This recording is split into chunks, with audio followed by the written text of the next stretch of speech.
Princess Mononoke follows Ashitaka, a prince from a small village in Japan, who has been sent on a quest to investigate why a vengeful boar deity went rampaging through his village, cursing him in the process. The elder in this village tells him that the curse will kill him, and that in his investigation he must see the world with eyes unclouded, inviting the viewer to do the same. He leaves his village, content with his fate, and he finds himself in the midst of an ongoing conflict between a wolf deity in the form of a little girl named San, the titular Princess Mononoke, and Lady Eboshi, a humanitarian leader of an iron-producing town called Ironworks. We learn that Ironworks is cutting down the forest to produce more iron and make more money in the process. Lady Eboshi has also been working on a primitive version of the musket, which we come to find out is the reason for the boar god's anger. It was shot. Lady Eboshi's final goal is to hunt and kill the deer god, who controls life and death within the forest.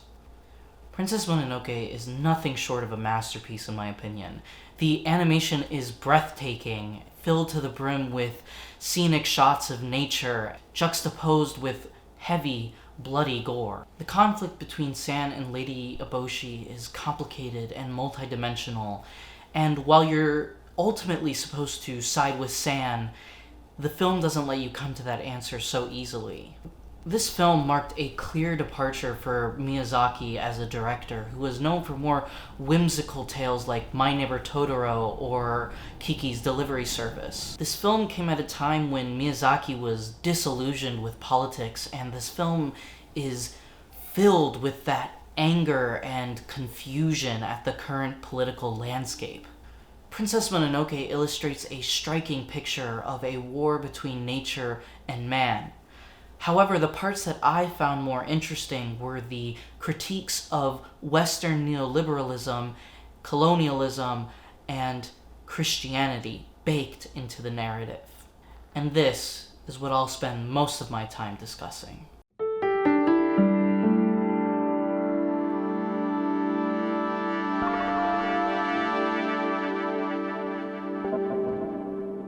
When you watch your typical environmentalist film, the animals are cute and passive and just want the best for humanity.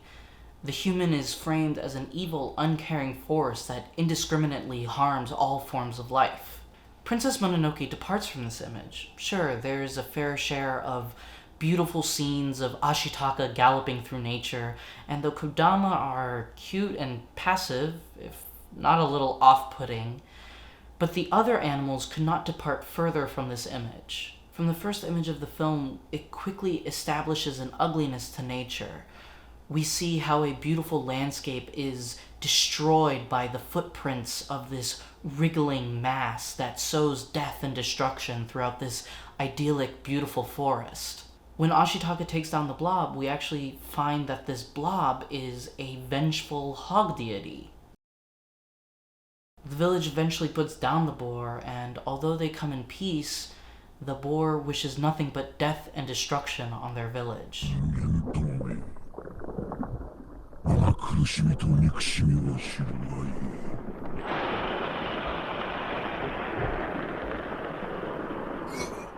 The creatures of the forest are not passive viewers of humanity's destruction. They are active participants in the politics of this world. They can range from stupid, stubborn, cunning, wise.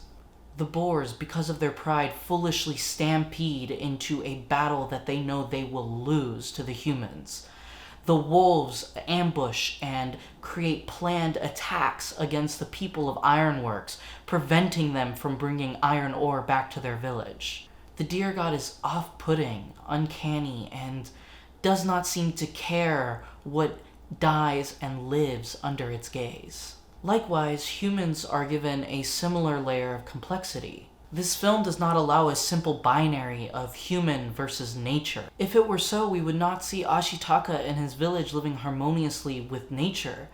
We would not see a conflict between Lady Eboshi and an unnamed emperor, human versus human. Each human reacts and interacts with nature to varying degrees. Some fear it, some hate it, and some live harmoniously with it. Popularized in 2002 by Nobel laureate Paul Crutzen, The Anthropocene is a late liberal concept that posits that humans are a geological force that recently, due to fossil fuels, have been able to wreak havoc on the environment and cause ecological issues, mainly climate change. The Anthropocene was a revolutionary concept because it erased this separation between human and nature spawned from Enlightenment thinking. Us as humans climbed up the food chain in an unusual way. As Yuval Harari put it in his book Sapiens, A History of Mankind, our niche, according to him, was cracking open bones in order to get to the marrow. Bones that were left by top predators like hyenas and lions. Our climb up to the top was propelled by not evolution, but innovation, and other animals could not catch up. We can see how our innovations took us to the top in Princess Mononoke. The film is set at a seminal point in human history where human triumphs over nature. Lady Eboshi's innovations in gun technology allows ironworks to triumph over dangerous animals like the wolves or the boars. The beginning of the film sees humanity scared of nature. The end sees them triumphing over it in a climactic battle. Lady Eboshi's war pits humans against nature, mirroring Enlightenment thinking of human separate from nature. It's not that simple though. Ashitaka refuses to live in this binary. There is a moment when Ashitaka protests against Lady Eboshi killing the deer god, and one of the characters, Jikobo, asks, whose side is he on?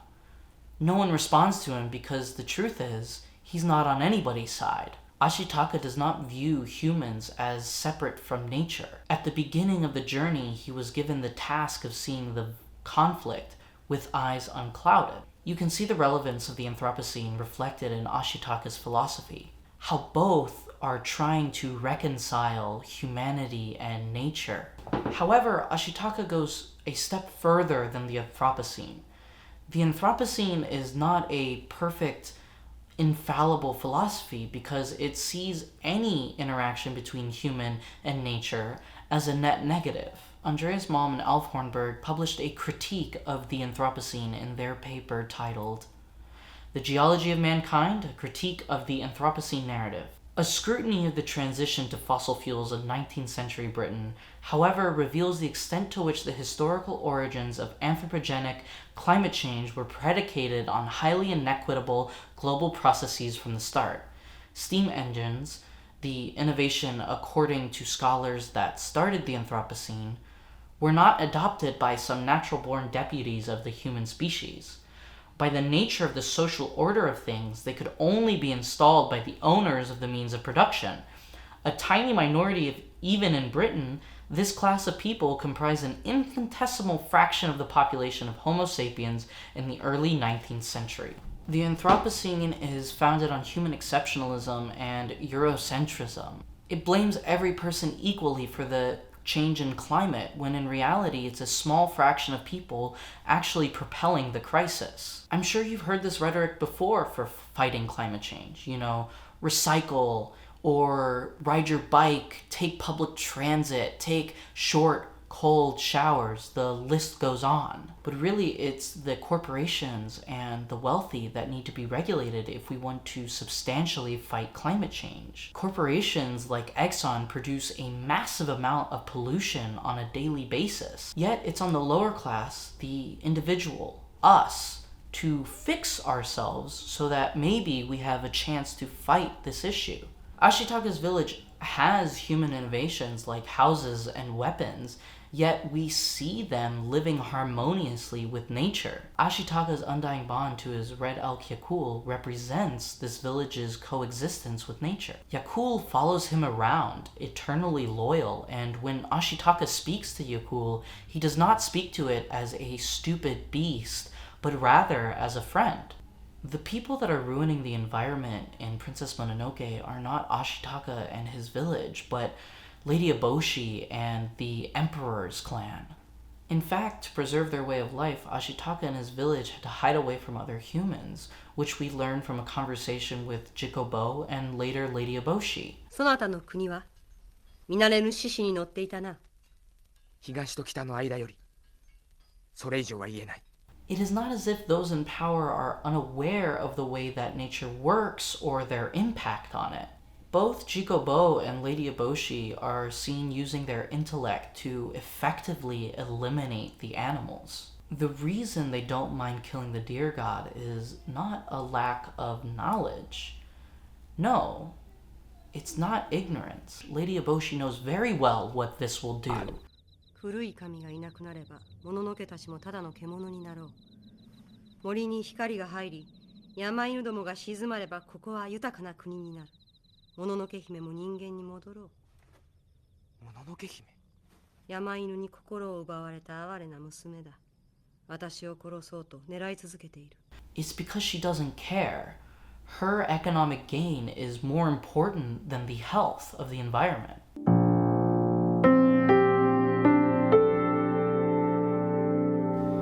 Cheers.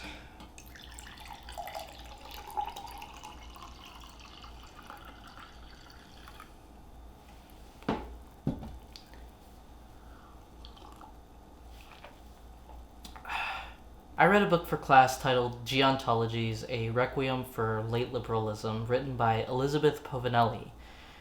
I cannot recommend this book enough.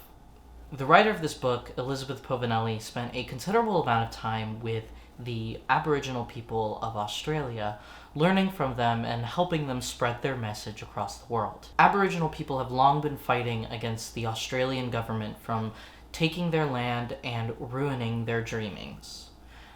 Now, I'm going to try to do my best to explain what dreamings are, but it was a bit complicated for me to understand. I'm still a product of my neoliberal environment, but I'm going to do my best to summarize it here. I am by no means an expert. Dreamings are stories from a time when spirits roamed the earth and how those spirits shaped the world around us, neither in the past nor in the future.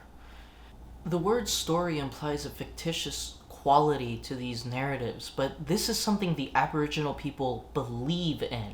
One dreaming that Povinelli discusses is two women sitting down, a rock formation filled with valuable manganese. The story behind the rock formation goes that there were two female Dreamtime ancestors, a bandicoot and a rat. The bandicoot had only 2 children, while the rat had so many that the bandicoot tried to take one of the rat's children, which caused them to fight. The manganese outcrops in this area, of which this sacred site is one, represents the blood of these ancestors. Here we see a blurring of the line between living and non-living. In school, we are taught that there are things that live, me, you, a dog, and there are things that are non-living. Air, water, or rocks. It's not so simple for the Aborigines. The red of the manganese is not some non-living rock, but living blood that scars the earth. Dreamings show how things don't die, they change form. With this philosophy, 2 women sitting down can listen and react to the earth as a unit, much like plants or animals do. Therefore, it is hard to say that this formation is not living. However, within the Western sphere, there is no room for debate. 2 women sitting down is non-living, meaning not going from alive to dead, but never having lived in the first place. The distinction between living and non-living, according to Povinelli, is essential in maintaining neoliberal capitalism.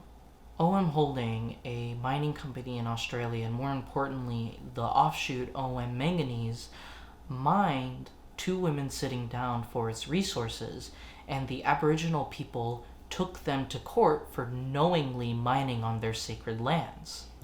Led by Benedict Scambury, they were able to get a settlement of 150,000 Australian dollars, which for a mining company is nothing. Nowadays, Aboriginal people sell their land to mining companies to help them survive, since the government provides them with no support. It seems they did not win anything in the long run with 2 women sitting down. Their form of thinking, their dreamings, simply does not hold up in the Western court of law. Western forms of thinking do not allow any legitimate room for any other form of thought. Povinelli describes such a moment. One hot, sticky November day in 1989, a large part of the Bellegarde Aboriginal community was gathered on the coast of the Cox Peninsula across from the Darwin Harbor to participate in one of the last days of the Kenby land claim. 5 of us, myself, Marjorie Bilbil, Ruby Yarrowin, Agnes Lippo, and Ann Timber, stood back from the hustle of microphones and notepads and the hassle of non-stop questions from government officials for as well as against our side. The other 4 women ranged in age from 38 to 70 and came from a variety of dreaming totemic backgrounds. We stood listening to Betty Billowag describing to the land commissioner and his entourage how an important dreaming site nearby, Old Man Rock, listened to and smelled the sweat of the Aboriginal people as they passed by hunting, gathering, camping, or just mucking about. She outlined the importance of such human dreaming environmental interactions to the health and productivity of the countryside. At one point, Marjorie Bilbil turned to me and said, "You can't believe, eh, Beth?" And I answered, "No, I don't think so. Not him, not really. He doesn't think she is lying. He can't just believe himself that Old Man Rock listens." Povinelli points out that the land commissioner was able to experience a moment of authentic difference. He got to listen to another side without changing his own form of thinking or challenging the metaphysics of the laws that he supports. I've sort of experienced this as well. I grew up in the South, a majority Christian and Republican area. I was no stranger to hearing the Bible or Jesus mentioned on a daily basis or in my public school classes. For example, my choir teacher gave an unprompted 10-minute sermon, and we would warm up every day with Baptist hymnal books. It was normal. No one took issue with it, well, except for me. We got into a long conversation about Christian music and what it meant to perform these songs. I got into my own culture and background, and we went back and forth and back and forth. And at the end of the conversation, he thanked me for having such an interesting talk. But it was bullshit. His mind didn't change. He enjoyed the new perspective, but was not challenged. At the end of the day, he is the teacher and I'm the student. Now, I take you on this long journey through Povinelli and through my own life because these are the politics at play in Princess Mononoke. The forest is alive in this world, represented by the Kodama, the little spirit children I mentioned before. Ashitaka and the animals can recognize this. These spirits, we're told, mean a healthy forest, meaning the Kodama represent the forest as a whole unit. When Lady Eboshi kills the deer god, it unleashes a wave of death and destruction. We see the Kodama falling from the trees in the hundreds. It's a massacre. It's striking imagery.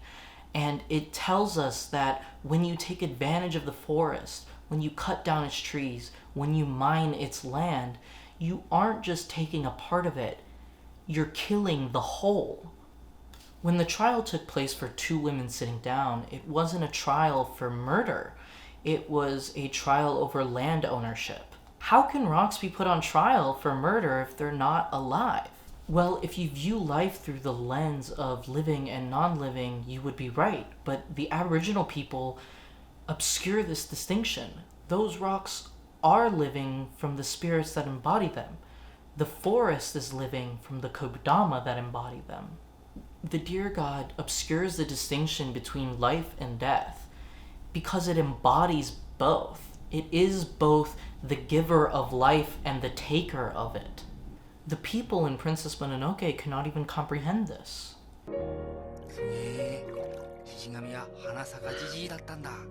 Even confronted with a time of spirits and deities, like the dreamings of the Aboriginals, Lady Eboshi and her clan view themselves as separate from nature. When confronted by that world, they are either indifferent, aggressive, or fearful. By the end of the film, they kill that world. The gods die and the forest changes form. It's symbolic of the way that late liberalism both removes us from nature and obscures the distinction between living and non-living. Creating such distinctions justifies taking resources from the forest. If you were to view the rocks in the forest or 2 women sitting down as alive, would you be so willing to exploit it and commodify it? There's a telling line about how Eboshi and others view the land.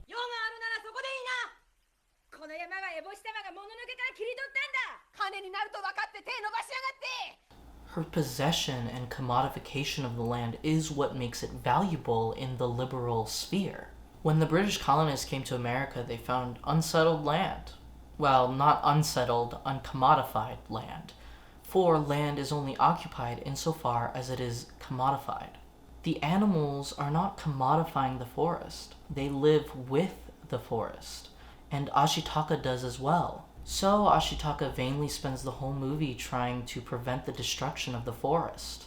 He and the animals view the forest holistically. They see how everything is connected and in harmony with each other, and how the humans disrupt that harmony. Not to say that nature cannot be violent, but there is a give and take in the natural world.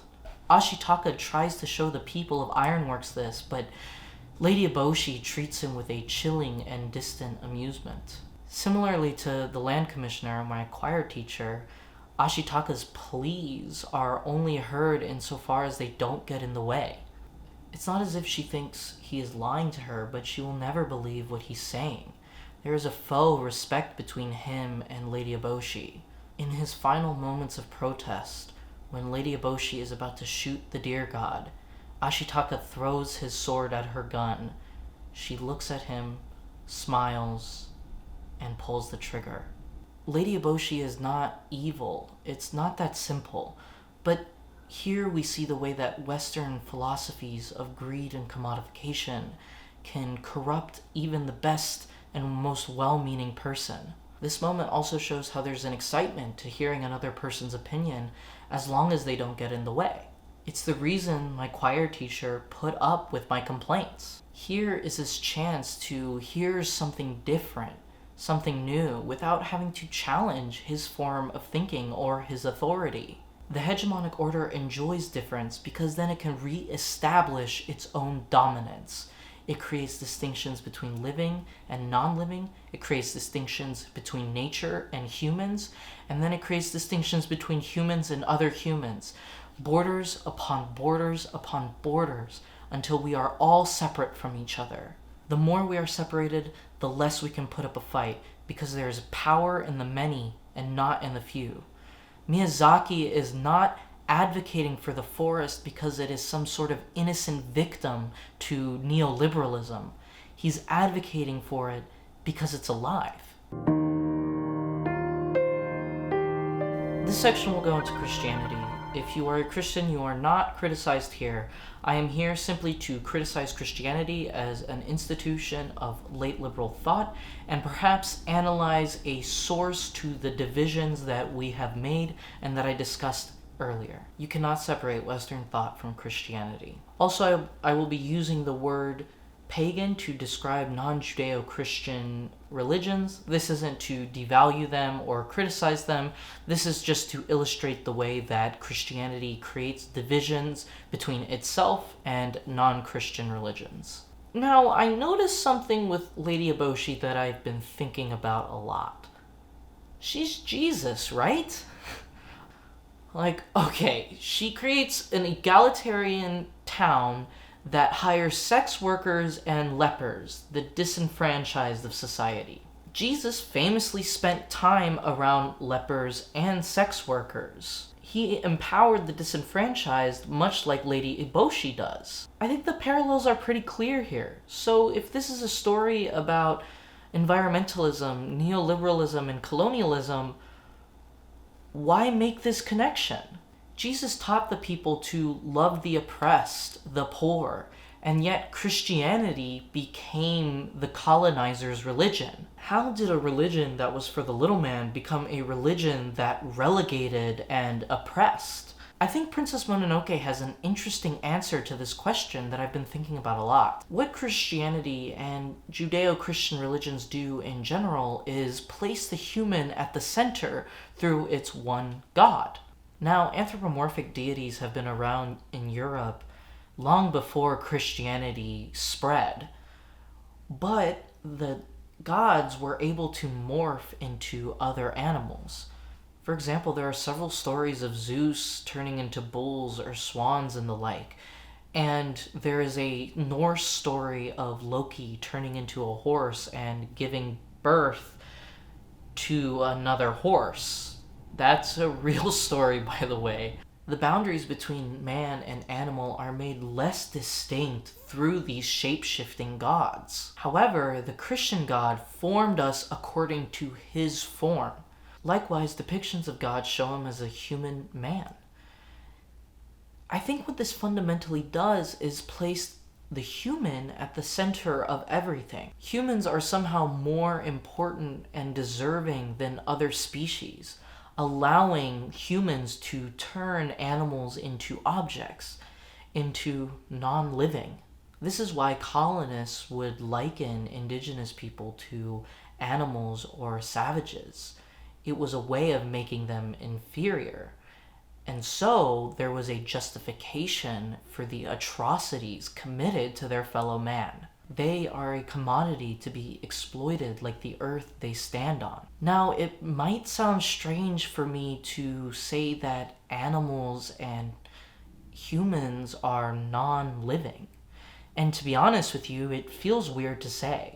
Hey, editing side note here. I noticed that I mentioned both animals and humans being non-living and then only proceeded to expound on what I meant by animals. My point was that it feels weird to think that humans are non-living in general, and I think that is more of a remnant of past colonial thought.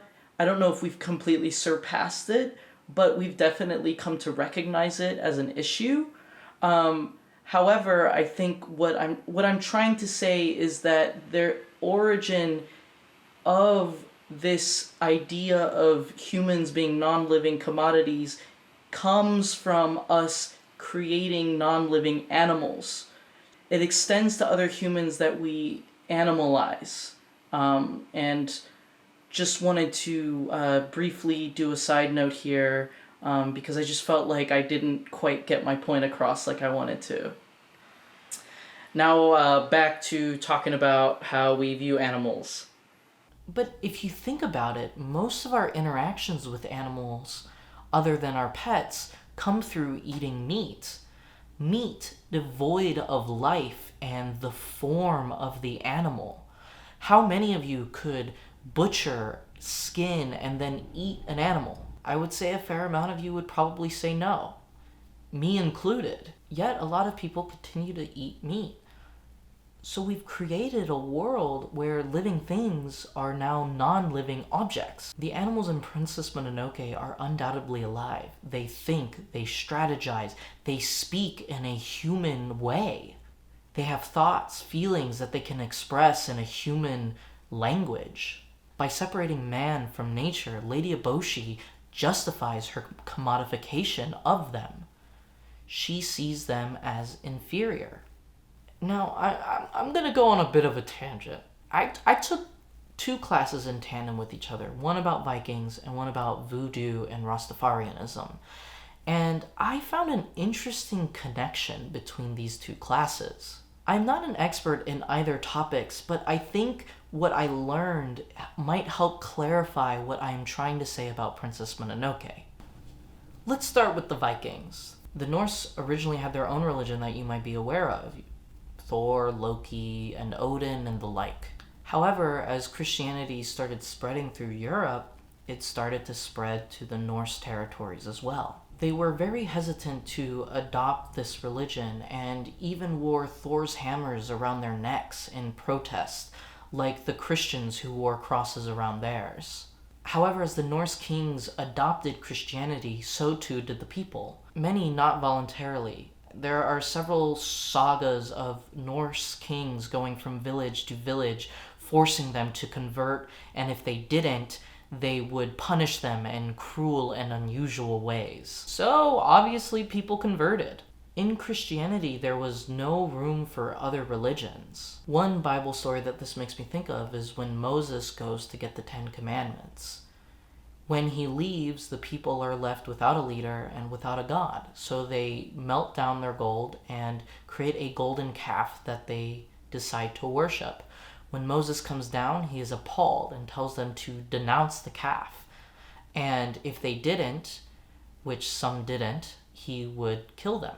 I feel like if you grew up with Christianity in any way, you probably know this story. It is one of the more popular ones, and I think gets at the central idea of Christianity not allowing room for any other religions. So back to the Norse. The interesting thing I found with their religion is that it did not outright deny the existence of a Christian god. There was this idea that everybody's gods existed, and you worshiped the ones that were helpful to you. There's a story of a Norse poet denouncing Odin, the patron of poets, for the Christian god. He says that Odin no longer helps him and that he's going to turn to the Christian god instead. Christianity had a similar form of thinking, but there's one key difference. They didn't say that people's gods didn't exist, although later they would adopt that idea. They said that, yes, your gods exist, but they are devils. They are false gods that are trying to lead you away from the almighty good that is our God. So, in a way, other gods existed, but they were evil. They were misleading you from the true path. There was a real sense of malleability to these non-Judeo-Christian religions, that you could switch from one to the other. Another story that this makes me think of is, again, in a Norse saga, when a witch is asked to perform a ritual, a blessing onto the house. She says that if she is going to perform this ritual, she needs somebody to sing. The people in the house elect a woman that is known for her great singing voice. She protests at first because she is a Christian and only can sing Christian songs, so she won't be much help. The witch says that it doesn't matter as long as there's a song. The woman sings, and everybody agrees that she sang a lovely song. Again, this idea that religions can work in tandem with each other appears in this story. Voodoo is a modern example of this malleability. Now, I'm not talking about Princess and the Frog voodoo, I'm talking about Haitian voodoo. One of the strangest things to me as a man that grew up with Western values was the way that voodoo could be practiced in tandem with Catholicism. Now, this is in part due to when the African slaves were brought to Haiti, they were outlawed from practicing their religion and were forced to practice Catholicism in public. So they used Catholicism as a mask to practice voodoo. However, now that they are able to practice relatively freely, they still continue to go to church every Sunday. There has been a movement in Haiti to separate voodoo from Catholicism, but I still think there's something to be learned from the way that they were able to combine both of them without seeing them as butting up against each other.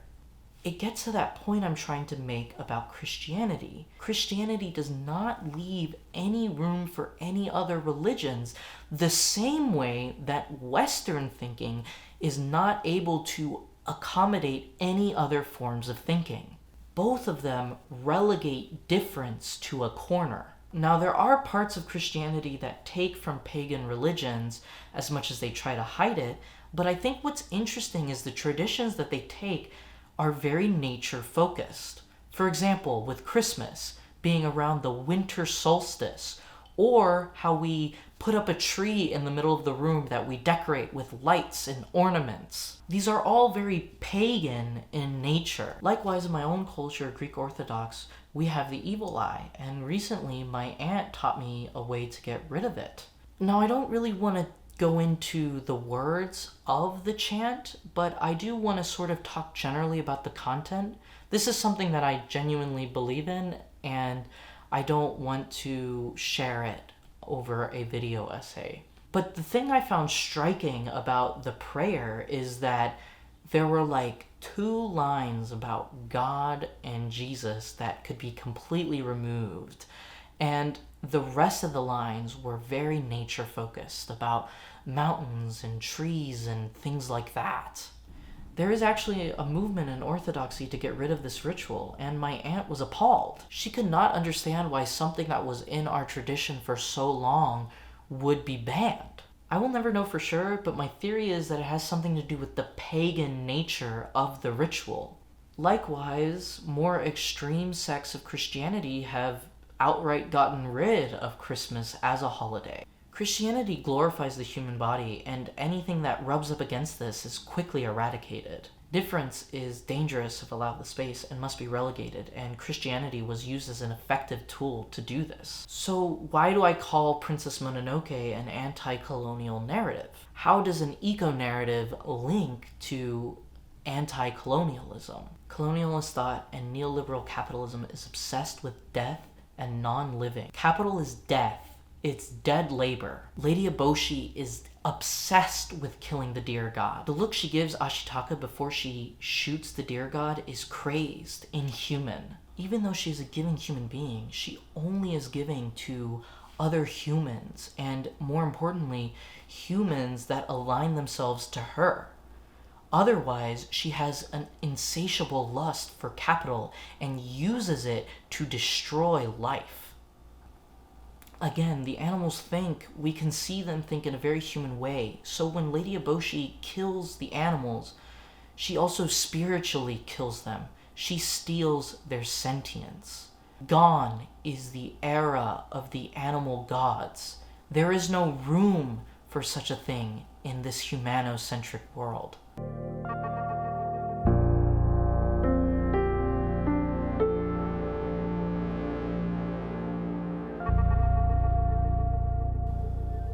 Now you might be thinking, this is great and all, and I agree with you, but what do we do about it?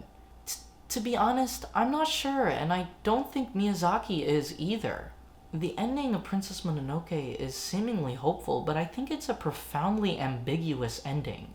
Ashitaka stays with Lady Eboshi to be a liaison between her and the natural world, but if this world were to follow like ours does, we know how this story ends. This film came out around the same time as famous sci-fi dystopian films like Ghost in the Shell or Akira.